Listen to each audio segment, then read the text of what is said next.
Chapter 42. And so it indeed turns out.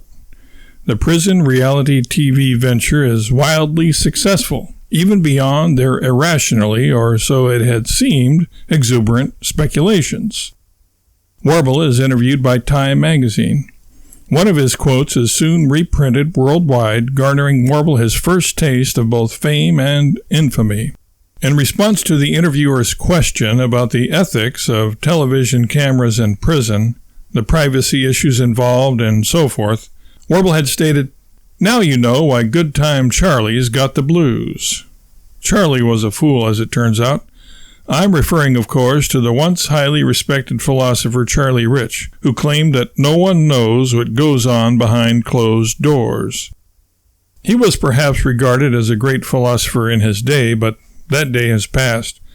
Charlie was a perniciously and perilously poor prognosticator. I'm sorry to be so blunt, but everyone knows now what goes on behind closed doors and locked cells. And soon we will all know what goes on inside the Oval Office and even the seldom mentioned trapezoidal office. Formerly secret discussions in the Supreme Court chambers will be broadcast for all to see. This is the beginning of a revolution, and you will one day look back on me as a great hero of this nation. There will be statues of me in Washington that dwarf those of Washington. Washington Square will be renamed McGorkle Square. In fact, the name of that burg will inevitably be Warbletown. And so on and so forth. Some people know the entire rant by heart. School children begin reciting it along with the preamble to the Constitution and the Gettysburg Address. Shortly after the first big check comes in, though, Warble receives disturbing news. Some of the inmates have struck out on their own, forming wildcat ventures.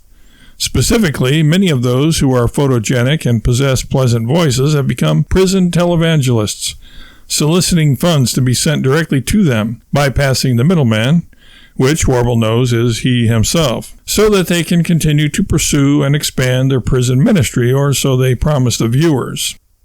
Warble is livid. These lowlifes wouldn't be anybody without me. I made them what they are. They can't do this to me. But they have, and they continue to. Within days, Warble, in an attempt to calm his frazzled nerves, is knocking back upwards of 3 bottles of Pepto-Bismol per day. And then the straw that breaks the camel's back occurs. On his way out of the bank one day, Warble spots a man with an uncanny resemblance to Geraldo Rivera staring at him. In actuality, it is a blind man who, of course, has no idea what or who it is he is staring at, and it's only by coincidence that the man resembles, in Warble's estimation anyway, Geraldo. Warble's imagination, as is its wont, runs away with itself. Geraldo has been dispatched to kill me. He's got connections with Al Capone.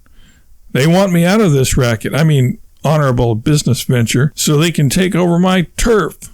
Well, they can have it. I'm a genius and I can make money anywhere. I'm no use to married dead. As the old saying goes, a live genius is better off than a dead entrepreneur. Warble races home, throws the possessions that will fit into the PTC. The McGorkles had been in the process of moving into a mansion they had just purchased on the outskirts of town, but are still in the apartment. Rushes Mary out the door and into the passenger seat and hightails it out of town. By the time they cross the Oklahoma-Kansas border, Warble has filled Mary in on what has provoked their sudden departure from Oklahoma, and Mary is drifting off to sleep, head resting against the door. She knew they would have to leave Oklahoma sooner or later anyway. Next stop, East Helena, Montana, where Warble's old high school buddy Jim Nassix lives, along with his wife, Half-Pint. Warble had never learned her real name. And their sons, Rock and Win.